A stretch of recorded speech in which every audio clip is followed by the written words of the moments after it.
The story of the horse that predicted the giant wave and saved hundreds of people spread quickly through the region, attracting curious onlookers and journalists. "I always said that horse is strange," commented Theodore, Dawn's father-in-law, during a family lunch. "I've never seen such an intelligent animal." "Animals have senses more acute than ours, Dad," explained Richard. "He probably felt vibrations in the ground or noticed changes in atmospheric pressure that indicated the wave's arrival." "That might explain how he perceived the danger," said Dawn, "but it doesn't explain why he came to alert us instead of simply fleeing on his own." "He loves you, simple as that," replied Amber, who was having lunch with them. "The connection between you two has always been evident to anyone." Dawn smiled, but she knew there was more to it than that. Her grandmother's words wouldn't leave her mind. What was Star's greater purpose? And why did Helen speak of a protective lineage? The opportunity to discover more came a few days later, when Dawn visited her grandmother in her home, an old colonial building in the historic part of town. Helen lived alone, refusing to hire permanent helpers, although she accepted the daily visit of a caretaker. "Grandma, I've come for some answers," said Dawn, after serving the herbal tea her grandmother so appreciated. The elderly woman smiled, as if already expecting this visit. "Come with me." With slow but firm steps, Helen led her granddaughter to a room at the back of the house, a room Dawn knew well. It was the place where her grandmother kept family relics, old photographs, diaries, jewelry that passed from generation to generation. The old lady opened a dark wooden chest, carved with symbols that Dawn had never really noticed before. From inside it, she removed a leather-bound book worn by time. "This diary belonged to my grandmother, your great-great-grandmother, Hope," explained Helen. "She was the one who began recording our history with the guardian horses." Dawn carefully took the book. The yellowed pages contained elegant handwriting, some parts written in archaic English, others in a language she didn't recognize. "What language is that, Grandma?" "It's ancient Cherokee. Our family has deep roots in this land, Dawn. Your great-great-grandmother was the daughter of a Cherokee woman and an English settler." Dawn began to browse through the diary, finding detailed accounts of horses with characteristics similar to Star's: golden coat, unusual intelligence, and, mainly, the ability to predict dangers. "It says here that a horse named Thunder saved Hope and her entire village from a flood," read Dawn, impressed. "And years later, another called Sun warned about a fire that would destroy the farm where they lived." Helen nodded. "And that's not all. Observe the dates carefully." Dawn went through the pages, noticing a curious pattern. The horses appeared at critical moments in each woman's life, always when they turned 15.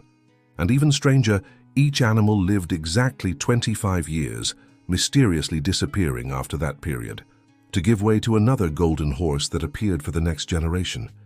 "This can't be coincidence," murmured Dawn. "It's not," confirmed the grandmother. "Our family descends from a lineage of women with a special gift, the ability to connect with nature and its signs. Horses are our strongest link, our protectors and guides." "But how is this possible? Where do these horses come from?" Helen hesitated for the first time. "That part of the story is in the other diary, my mother's. She discovered the origin of the horses and the true reason for their connection to our family. But that knowledge comes with a price, Dawn. You need to be prepared to accept it." "I am, Grandma. I need to understand everything about Star and about myself." The grandmother then removed from the chest a second book, smaller and newer than the first, but equally worn from constant use. "Take it home and read it carefully. When you finish, we'll talk again. But remember, some answers change everything we believe we know about ourselves." Dawn kept both diaries in her bag, kissed her grandmother, and promised to return soon. On the way home, she felt strangely observed, as if invisible eyes were following her. Upon arriving at the property, she ran straight to the stable. Star neighed softly when he saw her, as if he knew what was going through her mind. "What are you really?" she asked, stroking the animal's neck. "And why did you come to me?" That night, Dawn couldn't sleep. Richard had traveled to Charleston on business, so she had the house to herself. Sitting on the porch with a cup of tea, she began to read the diary of her great-grandmother, Mary Clare. The first pages told stories similar to those in the previous diary. A golden horse that appeared when she turned 15, that saved her from various dangers and guided her in decisive moments. Among them were important figures from local society, university friends and family members who had come from various parts of the country. Little Julia, Richard's 6-year-old niece, began to scatter petals along the path that Dawn would walk. That's when something unexpected happened. Star, who should have been in the stable, came running along the beach, neighed loudly and stopped right at the beginning of the corridor, formed between the chairs. The guests looked at each other, confused. The horse stomped his hooves on the ground, agitated, staring fixedly at the sea. "Someone get that horse out of here," exclaimed Theodore, Richard's father and a traditional farmer known for his difficult temperament. Dawn, who was ready to begin her walk to the altar alongside her father, felt a tightness in her chest seeing Star so agitated. She knew this wasn't normal. The horse never acted like this without reason. "Wait," she requested, walking toward the animal. As she approached Star, Dawn saw something in his eyes that made her shudder. It was fear, urgency. The horse neighed again and ran toward the sea, stopping at the water's edge and looking back, as if wanting her to follow him. "What's happening?" asked Richard, approaching. "I don't know," replied Dawn, "but Star is trying to show us something." That's when little Julia, who had followed the horse, pointed to the horizon and said with the characteristic innocence of children, "Look, what a big wave!" Everyone turned and saw with horror that a monstrous wave was forming in the distance, much larger than normal for that usually calm beach. "It's a tsunami!" someone shouted. Panic began to spread among the guests. Dawn and Richard looked at each other for an instant, understanding the gravity of the situation, and immediately began directing everyone to run to the higher dunes behind the property. "This way, quickly!" Richard shouted, guiding the elderly and children. Dawn ran among the guests, helping those who stumbled on the soft sand. In the midst of the confusion, she saw that Aunt Gertrude, an 80-year-old lady, had fallen and was trapped in a decorative structure that collapsed. Without thinking twice, Dawn ran to her, tearing part of her wedding dress in the process. Star galloped beside her, as if understanding the mission. Together, they managed to help the elderly woman free herself and took her to a safe place, seconds before the wave invaded the ceremony site, destroying all the decorations. Thanks to Star's warning, everyone managed to escape in time. When the water receded, it left only destruction, broken chairs, scattered flowers, and the altar completely devastated. But no one was seriously injured. "How did he know?" asked Richard, embracing Dawn as they surveyed the damage. "I don't know," she replied, stroking Star, who remained by her side, now calm. "My grandmother always said Star is special." That night, instead of the luxurious reception that had been planned, everyone gathered in the main house of the property. Despite the shock, there was an atmosphere of gratitude. Dawn and Richard decided to proceed with a simple ceremony held in the living room. After all, the most important thing was the love they felt for each other, not the celebration. Helen observed everything with an enigmatic smile. When everyone was celebrating and toasting to their luck at being alive, she called Dawn to a corner. "Today you saw what I've always known," said the grandmother. "Star is not an ordinary horse. He's part of an ancient lineage, protector of our family for generations." "What do you mean, Grandma?" "When you're ready, I'll tell you everything.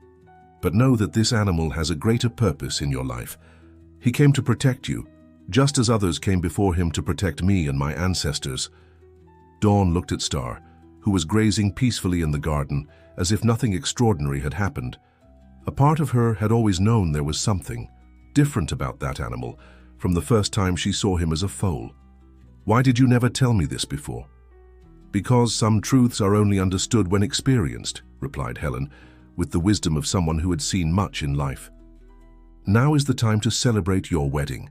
Explanations will come at the right moment." The improvised party lasted until late. Even with all the mishaps, it was an unforgettable celebration. At the end of the night, when the last guests had left, Dawn and Richard sat on the porch contemplating the sea that was now serene, as if asking forgiveness for the chaos it had caused. "It wasn't exactly the wedding we planned," said Richard, holding the hand of his now wife. "It was better," replied Dawn. "It was real, just like our love." They kissed under the moonlight, while Star watched from a distance like a silent guardian of their happiness. The days following the wedding were dedicated to cleaning and reorganizing the property. Horse interrupts wedding, and when they discover why, everyone panics. The sun was rising over the horizon of Seabrook on the Carolina coast when Dawn Miller awoke with a start. This was the day she had been waiting for, her wedding to Richard Thompson, heir to one of the largest horse farms in the region. But the dream she'd had during the night left her uneasy. In its Star, her faithful golden-coated horse, had neighed desperately, trying to alert her about something she couldn't understand. Dawn got up and went straight to the window of her beachfront home. The white sand of the private beach where the ceremony would take place was already being prepared, with chairs adorned with white flowers and a wooden pergola that would serve as an altar. The waves broke gently, as if nature itself was cooperating to make that moment perfect. "It's just nerves," she thought, as she watched the preparations. But something inside her knew it wasn't just that. At 28, Dawn carried a beauty that blended the delicacy inherited from her Portuguese grandmother with the strength of her Native American ancestry on her father's side. Her green eyes contrasted with her tanned skin and long black hair. She was a marine biology professor and had met Richard during research on coral reef preservation in the region. She decided that before surrendering to the care of the hairdresser and makeup artist who would arrive soon, she would visit Star in the stable, built especially for him at the back of the property. "Good morning, my friend," she said, approaching. The majestic animal that had been with her since she was 15, a gift from her grandmother Helen, the family matriarch and guardian of ancient traditions. Star neighed softly when he saw her, but Dawn noticed he seemed agitated, repeatedly stamping his hooves on the ground. "What is it? Are you nervous about the ceremony too?" she joked, offering an apple to the animal, which he refused, something unusual. Dawn stroked the horse's neck, feeling a shiver run down her spine. The connection between them had always been special, almost supernatural, as if they could communicate without words. It was as if Star was trying to tell her something important at that moment. Her thoughts were interrupted by the arrival of Amber, her best friend and maid of honor. "Dawn, what are you doing here? The stylists have already arrived to get you ready, and you're in the stable," exclaimed Amber, a woman with a strong personality and voluminous curly hair, who worked as an oceanographer at the same university as Dawn. "I just came to see how Star was doing. He seems restless today." "Of course he is. There's different movement everywhere. Even I would be nervous if I were a horse," Amber replied, pulling her friend by the arm. "Come on, we don't have time to waste. Richard has already sent 3 messages asking if you haven't run off with some surfer." Dawn laughed, casting one last worried look at Star before heading to the house. "Dear listener, if you're enjoying the story, please take a moment to leave a like and subscribe to the channel. It really helps us newcomers." Now continuing. The following hours passed in a whirlwind of preparations. Dawn's mother, Mrs. Sarah, nervously circulated among the guests who were already beginning to arrive, checking every detail of the decoration. Her father, Mr. Thomas, a man of few words, observed everything from a distance, proud but visibly emotional. In the master bedroom, Dawn was almost ready. The French lace dress, with details inspired by ocean waves, fell perfectly on her body. Amber was adjusting the veil when the door opened, and Helen entered leaning on her carved wooden cane.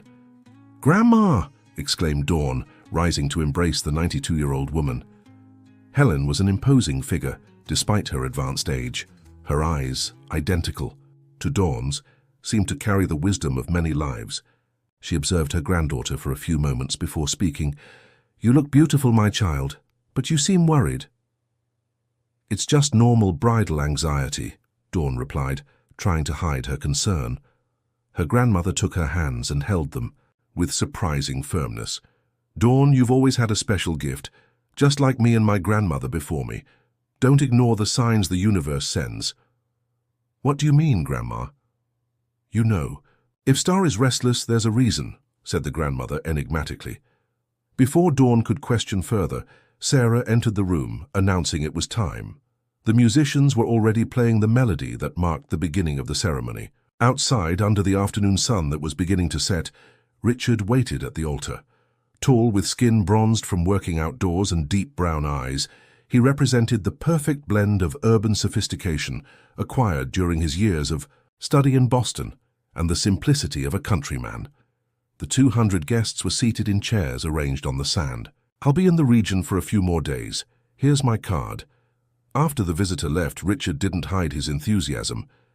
"Dawn, this could be amazing. Paul's work is internationally recognized. He develops technologies to predict earthquakes, tsunamis, landslides. Imagine the good we could do." "And how exactly does he intend to study Star?" questioned Dawn.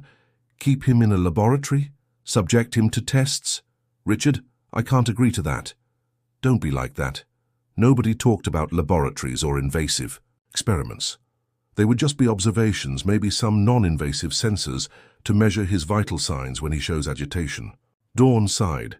She couldn't tell Richard about the diaries, about Star's true nature. Not yet. She needed to speak with Helen first. "I need to visit my grandmother tomorrow," she said, changing the subject. "Can you come with me?" "Unfortunately, not. I have a meeting with the cooperative producers, but send my regards to Helen." That night, Dawn had a disturbing dream. She saw Star trapped in a sterile facility, surrounded by scientists, while Paul Matthews observed everything with a satisfied smile. In the dream, the horse looked directly at her, pleading for help. She woke with a start, her heart racing. She looked out the window and saw that dawn was beginning to break. Unable to go back to sleep, she got up and went to the stable. Star was restless, stamping his hooves on the ground as he had done on the wedding day. "What is it? What are you trying to tell me?" The horse moved toward the stable exit, looking back as if wanting her to follow him. Dawn grabbed a cloak to protect herself from the morning dew and followed the animal. Star led her along a path that bordered the beach until they reached an isolated cove. There, Dawn saw something that alarmed her: a small camp with sophisticated equipment and 3 men working. One of them was Paul Matthews. Hidden behind a bush, she observed as they installed what appeared to be seismographs and other measuring instruments around the area. She managed to hear fragments of the conversation. "If we can predict the next event with precision, the mining company's stocks will soar," Paul was saying. "Imagine controlling information about natural disasters before anyone else." "And what about the horse?" asked one of the men. "I'm working on that. The husband is interested, the wife is the problem.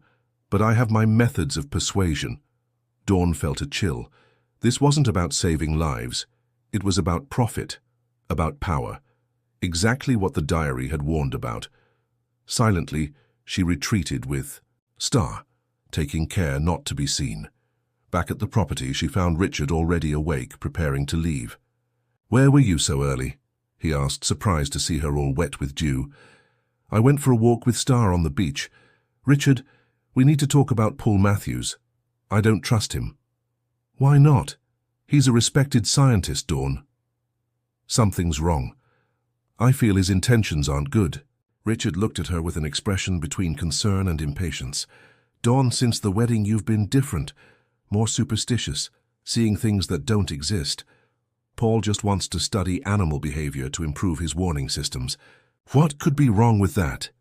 Dawn realized she wouldn't be able to convince her husband without telling the whole truth, and she wasn't ready for that yet. "I just ask that you don't make any decisions about Star without consulting me, please."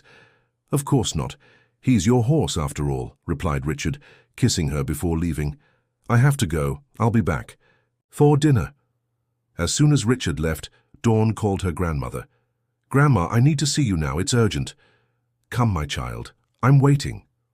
Dawn felt that time was running out, that something important was about to happen. Before leaving, she went to the stable and observed Star for a long time. "I'll figure out how to protect you, I promise." The horse neighed softly as if he understood and trusted her. At Helen's house, Dawn reported everything: the dream, the meeting with Paul Matthews, what she had seen in the cove that morning. "He wants to use Star's gift to profit from disasters," she concluded. "Buy or sell stocks before catastrophes happen, manipulate the market." The grandmother listened to everything in silence, her wrinkled face grave. "This has happened before," she finally said. "In my mother's time, a man tried to take advantage of her horse's gift. That's when she discovered the true purpose of the guardian horses and the necessary sacrifice." "What sacrifice is that, Grandma? I need to know." Helen rose with difficulty and walked to an old dresser. From it, she removed a small wooden box with the same spiral symbol that Dawn had seen on Star's neck. "This belonged to the first woman of our lineage to receive a guardian horse," she explained, opening the box to reveal a silver medallion. But as she advanced in the reading, Dawn discovered increasingly surprising revelations. Mary Claire described a journey she had made to the Appalachian Mountains in search of answers about the origin of the horses. There, she found an isolated community descended from escaped slaves and Native Americans that kept ancient secrets. An elder told her a legend about nature spirits that assumed the form of horses to protect those with whom they had an ancestral debt. "They say that centuries ago, one of our ancestors saved the child of a powerful forest spirit," Dawn read, completely absorbed. In gratitude, this spirit promised that horses born of light would protect her descendants for all eternity. But there is a price to be paid. Dawn felt a chill run down her spine as she read the next page. The price is that each woman protected by one of these horses must, at some point in her life, make a choice that will save many lives, but that will require a great personal sacrifice. And with each generation, that sacrifice becomes greater. The diary continued with Mary Claire describing how her horse, Moonlight, guided her to a mine about to collapse, allowing her to alert the workers. Everyone was saved, but the effort to help in the rescue left her with permanent leg injuries, confining her to a wheelchair for the rest of her life. "I don't regret it," she wrote. 27 lives were saved. My sacrifice was worth it. But I fear what the future holds for my daughter Helen and her descendants. With each generation, the power of the horses increases, as does the price to be paid. Dawn stopped reading, feeling the weight of those words. She looked toward the stable where Star slept. It was past midnight, but she needed to check something. She took a flashlight and walked there. The horse was awake, as if waiting for her. Dawn illuminated his golden body and noticed for the first time a mark on the side of his neck, a symbol that resembled a spiral inside a circle. The same symbol was carved on the cover of Mary Claire's diary. "So it's true," she whispered. "You're not just a horse." Star brought his muzzle close to Dawn's face in a gesture of affection and confirmation. His eyes, illuminated by the moon, seemed to contain ancient wisdom. Back at the house, Dawn continued reading until dawn. The last pages of the diary contained a warning. Whoever discovers the whole truth about the guardian horses must be prepared to face those who wish to use them for selfish ends.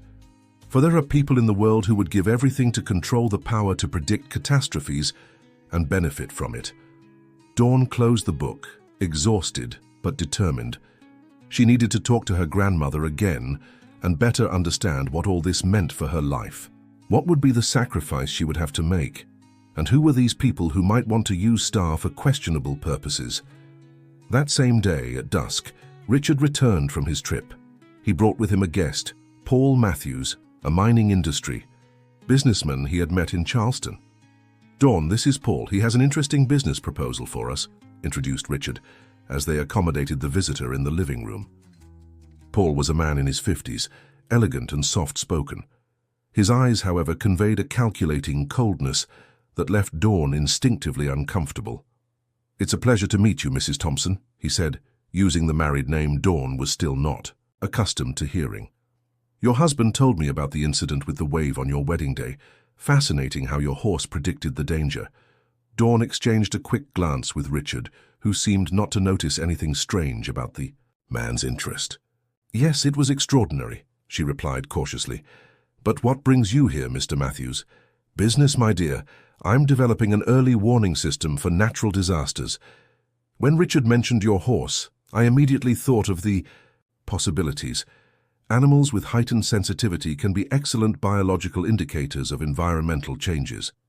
"And what exactly are you proposing?" asked Dawn, feeling increasingly uncomfortable. "I'd like to study your horse." Run some tests. Observe him under different conditions. Of course, we would pay generously for the privilege." Richard smiled, excited about the idea. "Imagine, Dawn. We could help develop a system that would save thousands of lives around the world." Dawn forced a smile, but something inside her screamed that this was wrong. The words from Mary Claire's diary echoed in her mind. People who would give everything to control the power to predict catastrophes. "It's an interesting proposal, but I need to think about it," she replied diplomatically. "Star is very special to me. He's not just a pet, he's family." Paul nodded, seemingly understanding on the surface, but Dawn noticed a flash of irritation in his eyes. Of course, take your time. Richard called me, said you had a fight." Dawn hesitated. Could she trust Amber? The medallion remained warm against her chest, but not hot as it had been in Paul Matthews' presence. She decided to risk it. "Amber, I need your help. I don't have time to explain everything, but Star is in danger, and not just him." Quickly, she told her friend about Paul Matthews, the contract signed by Richard, and her plans to temporarily flee. "Where are you going?" asked Amber, concerned but not questioning her friend's decision. "To the only place I know will be safe for now. The Native American reservation where my great-great-grandmother was born in western Tennessee. My grandmother has distant relatives there. And what do I tell Richard? The truth that I needed time to think, that I'm with Star, and that I'll return when I can. Don't tell him where I went, even if he insists." Amber hugged her friend. "Be careful, and let me know when you arrive safely." Dawn mounted Star and departed in the opposite direction from the main house, taking a little used path that led inland. Night was beginning to fall, which would make tracking difficult. As she rode, she felt a mixture of fear and determination. Was she doing the right thing, or was she just running away? The medallion on her chest seemed to pulse, as if responding to her confused thoughts. They spent the night in a small abandoned fisherman's cabin, a few miles from the property. Dawn slept little, waking at every noise. At dawn, they continued the journey. The path to the Native American reservation was long and difficult, especially on horseback. Dawn avoided main roads, opting for trails in the woods and secondary paths. Her training in marine biology helped little with land navigation, but Star seemed to know where to go, choosing paths she would never have noticed. After 3 days of travel, they reached a small town inland. Dawn took the opportunity to buy supplies and use a public phone to call her grandmother. "Grandma, I'm on my way to the reservation. Have you spoken with your relatives there?" "Yes, my child. They're expecting you, but be careful. Paul Matthews is not a man who gives up easily, and Richard has been calling here daily, desperate to find you." "How is he?" "Worried. Confused. I think he really doesn't understand why you reacted this way. Perhaps it's time to tell him the whole truth, Dawn. I don't know if I can trust him, Grandma. He signed that contract without even consulting me." "True love withstands tests, my child, and this is just the first of many you will face." After hanging up, Dawn felt a pang of guilt. She loved Richard, but the disappointment with his choice still hurt deeply. How could he betray her trust like that? They continued traveling for 2 more days until finally sighting the entrance to the Cherokee Reservation, where Helen's distant relatives lived. They were received by Willow, a middle-aged woman with features that vaguely resembled her grandmother's. "We've been expecting you, Dawn," she said, in clear English but with a characteristic accent. "Helen warned us of your arrival. The Golden Horse is also welcome." Dawn was led to a simple but comfortable cabin where she could rest. Star was taken to a nearby enclosure with fresh water and abundant grass. "You're safe here," assured Willow. "Our land is protected, both by the laws of men and by those of the spirits." That night, as she rested for the first time in days without the constant fear of being found, Dawn reflected on her situation. Had she acted impulsively by fleeing? Would it have been better to confront Paul Matthews and Richard directly? Sleep came before the answers, bringing a vivid dream. She saw Star not as a horse, but as a luminous figure in human form who told her in a strange language that somehow she understood. The moment of choice approaches. Be prepared. She awoke to the sound of raised voices. She left the cabin and saw a group of the village men discussing animatedly. Willow approached her, her face concerned. "There are strangers in the forest," she explained. "White men with equipment saying they're doing environmental research, but our hunters don't believe them." Dawn felt her heart race. Could it be possible that Paul Matthews had found her so quickly? "Where is Star?" "In the enclosure, but restless." "Since dawn?" Dawn ran to the animal, who was nervously pawing the ground. Upon seeing her, Star neighed and pointed with his head in the direction opposite to the reservation entrance. "He wants me to go that way?" "It's the path to the heart of the forest," explained Willow, who had followed her, "where our ancestors held sacred ceremonies. Few go there nowadays." Dawn didn't hesitate. She mounted Star and followed in the indicated direction, with Willow at her side, guiding the way on foot. She received it from the forest spirit itself, as a symbol of the pact. Dawn took the medallion, feeling it strangely warm to the touch. The sacrifice, Dawn, is the choice.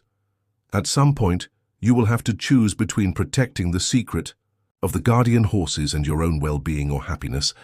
It may be something small, as in my case, who gave up a promising career to keep Light, my horse, away from ambitious eyes. Or it may be something bigger, as it was for my mother, who lost the mobility in her legs. And if I refuse to make that choice, the bond will break, the horse will lose its powers and become an ordinary animal, and our lineage will lose protection forever. Dawn felt the weight of that revelation. It wasn't just about protecting Star, but about preserving an ancestral legacy. "What should I do, Grandma?" "Use the medallion. It will strengthen your connection with Star and show you the way when the time comes. But be prepared, Dawn. The choice is never easy." Dawn placed the medallion around her neck, immediately feeling more connected to something greater, as if she could perceive subtle vibrations in the air. "There's something else you should know," added Helen. "The power of the guardian horses awakens greed not only in strangers, but sometimes in people close to us.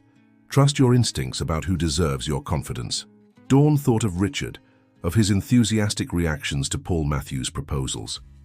Was it possible that her own husband could pose a threat?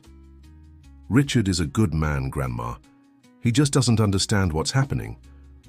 "I hope you're right, my child, for your sake and for all of us."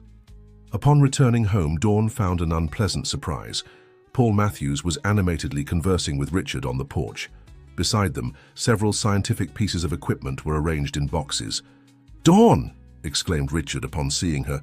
"I was just talking about you. Paul brought some equipment to show how the study with Star would be. Nothing invasive, just heart rate monitors and environmental sensors." Paul smiled, a smile that didn't reach his eyes. "Mrs. Thompson, I understand your reservations, but I assure you we will treat your horse with the utmost respect. The knowledge we can obtain will help save countless lives." Dawn felt the medallion heat up against her skin. It was a warning. "I'm sorry, but my answer is still no," she said firmly. "Star is not an object of study, and I ask that you remove this equipment from my property, Mr. Matthews." Paul's smile disappeared, replaced by a cold expression. "I'm afraid it's not that simple, Mrs. Thompson. Your husband has already signed a preliminary agreement allowing the study." Dawn looked at Richard, incredulous. "You did what?" "Dawn, be reasonable," he replied defensively. "It's just a letter of intent, and the financial compensation is substantial. We could expand the horse sanctuary you've always dreamed of creating." "Using Star as a guinea pig? No, Richard, this isn't right." Paul intervened, his voice now harsh. "Mr. Thompson, perhaps it's better if we speak privately with your wife.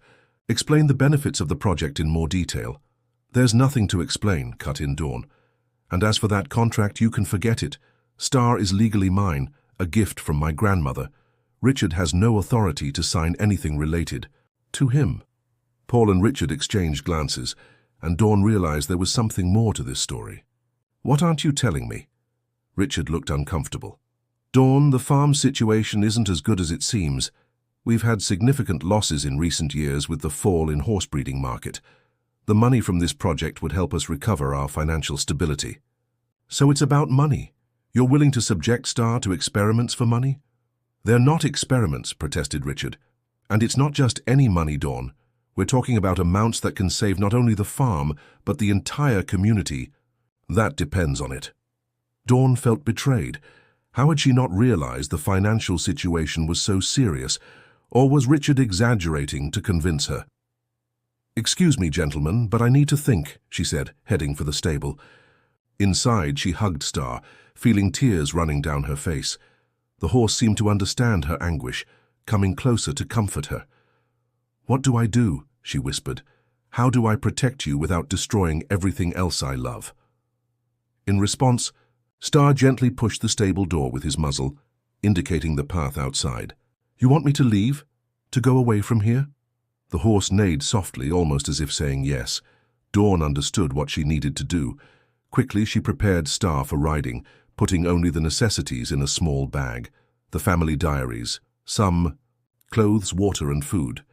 When she was ready to leave, she heard footsteps approaching. It was Amber, her friend and maid of honor. "Dawn, what's happening?" "If the Golden Horse wants to take you there, there must be an important reason." They penetrated deep into the woods, along almost invisible trails that Willow knew like the back of her hand.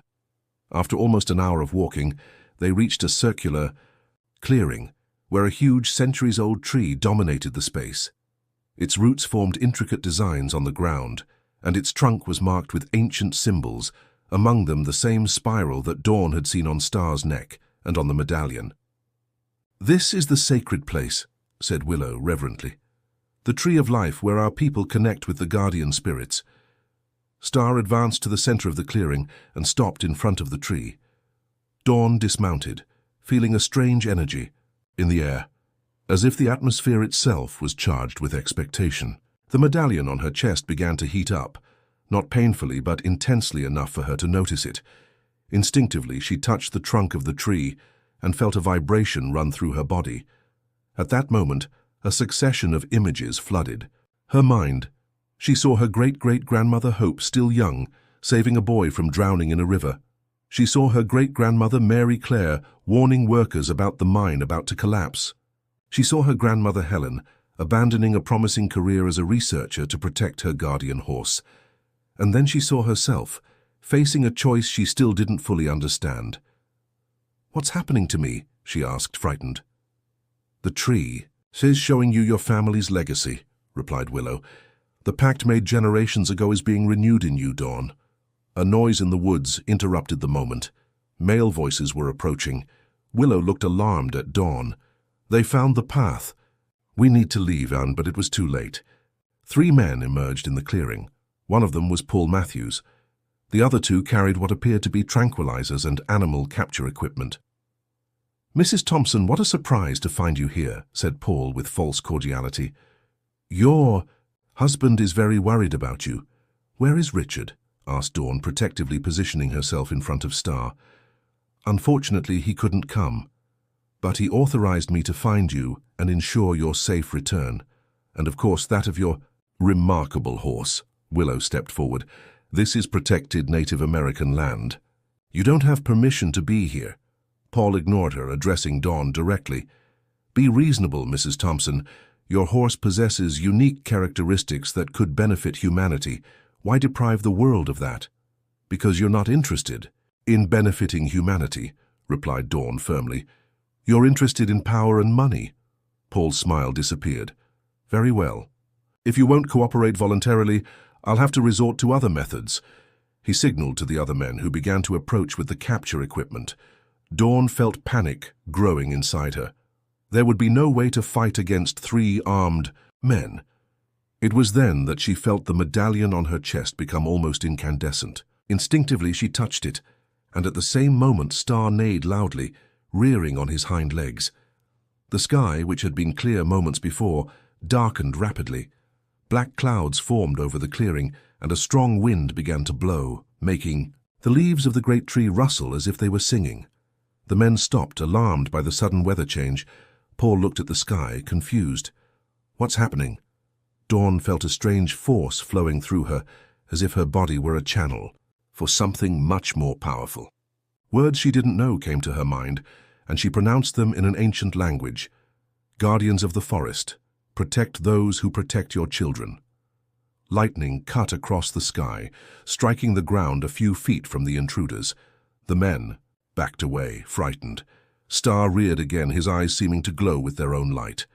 "This is some kind of trick," said Paul, trying to maintain his composure, but visibly shaken. Another lightning bolt, now closer. Paul's two assistants dropped the equipment and ran back into the woods. He hesitated, divided between fear and greed. "Oh, you don't understand the power you're dealing with," said Dawn, her voice strangely amplified by the wind. "Leave and never look for Star, or for me, again." A third lightning bolt struck a nearby tree, setting it on fire. Paul finally yielded to fear and ran, disappearing into the forest. As soon as he was gone, the sky began to clear. The wind subsided, and the sensation of power that Dawn had felt disappeared, leaving her exhausted. She fell to her knees, breathless. Willow approached, her face a mixture of admiration and respect. "You did what your ancestors did before you," she said. "You accepted the power of the Guardians to protect those you love." Dawn looked at Star, who approached and lowered his head, gently touching her shoulder. "I don't understand what happened." "The forest spirit manifested through you and the horse," explained Willow. "It's a rare gift, granted only to those who prove worthy of it." Exhausted, Dawn was taken back to the village. For days, she fluctuated between fever and lucidity, cared for by Willow and other women of the tribe. In her moments of consciousness, she asked about Star and was assured that the horse was well, feeding and resting near her cabin. In her feverish dreams, she again saw her ancestors, now more clearly. They showed her the true purpose of the guardian horses, not just to predict disasters, but to re-establish the balance between humanity and nature, reminding people of the respect they owed to Earth's forces. When the fever finally subsided and Dawn fully regained consciousness, a week had passed. The first person she saw by her side wasn't Willow, but Richard. "Richard?" she murmured, still weak. "How did you find me?" He took her hand, his eyes red from lack of sleep. "Your grandmother finally told me everything. About Star, about your family, about the legacy of the guardian horses. Why didn't you trust me, Dawn?" "You signed that contract without consulting me," she replied, the hurt still present. "How could I trust you?" Richard lowered his head, ashamed. "I made a terrible mistake. I let concern for the farm's future cloud my judgment, but when you disappeared, I realized that nothing matters more than you and your happiness." He told her that, after her escape, Paul Matthews had become increasingly obsessive about finding her, going so far as to threaten to sue Richard for breach of contract. Desperate, Richard sought out Helen, who finally decided to reveal the whole truth to him. She showed me the diaries, told me about the pact with the forest spirits. At first I thought it was just a folklore story, but the more she talked, the more things made sense. Star's behavior, your connection with him, the tsunami on our wedding day. "And you believed it?" "Not completely, until I arrived here and heard about the storm you conjured in the sacred clearing. Willow told me everything. How the lightning obeyed you, how Paul fled terrified."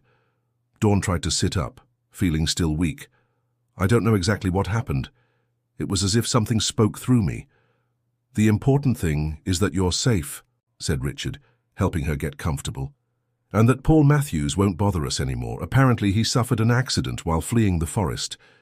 Nothing serious, but enough to keep him away for a good while." Dawn felt a mixture of relief and concern. "And what about us? What happens now?" Richard held her hands firmly. "That depends on you, Dawn. I understand now the importance of Star and what he represents for your family. I'm willing to be part of that, if you still want me by your side." Dawn studied her husband's face, looking for signs of falsehood or ulterior motives. She found none. The medallion on her chest remained cold, another good sign. "What exactly are you proposing?" "Let's transform part of the farm into a sanctuary, not just for horses but for environmental preservation. A place where the balance between humans and nature is respected. We can use your knowledge in marine biology for coastal conservation projects." The idea touched Dawn deeply. It was as if Richard had understood not only Star's purpose, but her own. "It won't be easy," she warned. "The farm has financial problems, you said so yourself." "We'll find a way," assured Richard. There's funding for conservation projects, partnerships with universities, and your grandmother surprisingly offered help. Apparently her family has more resources than we imagined, saved for the right moment. Dawn smiled, thinking about how Helen always seemed to be one step ahead. So you're willing to give up traditional horse breeding for a project that many would consider risky? I'm willing to try a new model where horses will be just part of a broader and more sustainable ecological system, he replied. It was studying this that I realized how wrong I was to agree with Paul. There are ways to prosper without exploiting or destroying. Dawn felt tears in her eyes. This was the Richard she had met and fallen in love with, idealistic, willing to take risks for what he believed in. I think we can try, she finally said. At that moment, a familiar neigh sounded from outside. Richard helped Dawn get up and walk to the cabin door. Outside, Star waited, as if sensing it was time to return home. The following days were dedicated to Dawn's complete recovery and preparations for the return. Willow and the other women of the village taught her more about the traditions and knowledge connected to the guardian spirits of the forest, information that wasn't in her ancestors' diaries. You have a special gift, Dawn, said Willow on the eve of their departure, stronger than that of your foremothers. Use it wisely. I still don't completely understand what happened in the clearing. You channeled the energy of the Guardians. It's rare, but it happens when there's imminent danger. With practice and dedication, you can learn to access this power in a more controlled way. Dawn wasn't sure if she wanted this kind of power. It seemed an enormous responsibility, almost frightening. And what is the price to be paid? My grandmother spoke about a sacrifice. Willow smiled, enigmatic. The price is already being paid, Dawn. Each choice you make in favor of balance, each time you renounce the easier path to follow what is right, you honor the pact. The next day, Dawn, Richard and Star began the journey back. This time, they followed main roads without fear of being pursued. Paul Matthews had disappeared from the region after the incident in the forest, and the contract Richard had signed was annulled thanks to the intervention of a lawyer hired by Helen. The return journey was quicker, but still took 3 days. When they finally sighted the beachfront property, Dawn felt an inexplicable emotion, as if she were returning not just home, but to a new beginning. Helen awaited them on the porch, accompanied by Amber and other close friends. There were tears, hugs and many questions, most of which Dawn preferred to answer vaguely, at least for now. Later, when they were finally alone, Dawn and her grandmother talked at length about what had happened in the sacred clearing. You experienced the true power of the Guardians, said Helen, something that even I myself didn't have the opportunity to experience. It was frightening, Grandma. I felt as if I were no longer myself. You will always be yourself, Dawn. The power only amplifies what already exists within us. If your heart is good, the power will be used for good. And if I don't want this power, if I prefer a normal life without worries about spirits and guardians, the grandmother smiled, understanding. That's also a choice you have the right to make. But remember, denying a gift doesn't make it disappear. It just leaves it dormant, waiting for the right moment to awaken again. In the months that followed, Dawn and Richard worked tirelessly to transform the farm into the sanctuary they had imagined. With Helen's financial help and the technical support of partner universities, they created an innovative model of sustainable production where horses were raised in harmony with the native forest. Star remained by Dawn's side, now with an even more important role. He became a kind of symbol for the project, enchanting visitors and inspiring researchers who came to learn about the work being done there. Dawn never again experienced the power of the sacred clearing so intensely, but she noticed subtle changes in herself, a sharper intuition, a deeper connection with nature, premonitory dreams that helped her make important decisions. 1 year after the return, on a sunny morning, Dawn woke with a strange feeling. Star was restless again, neighing and stamping his hooves on the floor of his stable. But this time, there was no apparent danger. "What is it, my friend?" she asked, stroking the animal's neck. In response, Star guided her to the beach, to the same place where the wedding had been interrupted by the giant wave. There, standing on the sand, was a golden foal identical to Star. "Who are you?" murmured Dawn, approaching cautiously. The foal didn't flee, allowing her to touch it. That's when Dawn noticed the same spiral mark that Star had on his neck was present on the young animal. At that moment, Richard approached, having followed his wife's footsteps. "Dawn, what's happening?" She looked at her husband, her eyes brimming with tears of emotion. "A new guardian has been born, Richard." He observed the golden foal, then looked at Dawn, understanding dawning on his face. "That means—" Dawn nodded, bringing her hand to her still flat belly. "Yes, we're going to have a daughter." Richard embraced her, mingling his tears with hers. Star and the golden foal observed the scene, like silent witnesses to a promise being renewed, of a cycle that continued, connecting past, present, and future in an invisible but powerful web. And so, on a beach on the Carolina coast, under the morning sun, Dawn finally understood the true meaning of the legacy she had inherited. It wasn't a burden, but a privilege. It wasn't a limitation, but an expansion of possibilities. It was a constant reminder that we are part of something greater, that our choices matter, and that the balance between humanity and nature is the greatest treasure we can preserve for future generations. The end of the story. Dear listener, what did you think of this mystical journey through American lands? Did Dawn's connection with Star move you? Do you believe there are forces in nature that we don't completely understand? Tell us in the comments what you thought of Dawn's decision to transform the farm into a preservation sanctuary. If you identified with this narrative about environmental protection and ancestral wisdom, don't forget to leave your like and, especially, subscribe to the channel so you don't miss our next stories that blend American everyday life with magical and transformative elements. Your opinion is very important for us to continue creating content that moves and makes you reflect.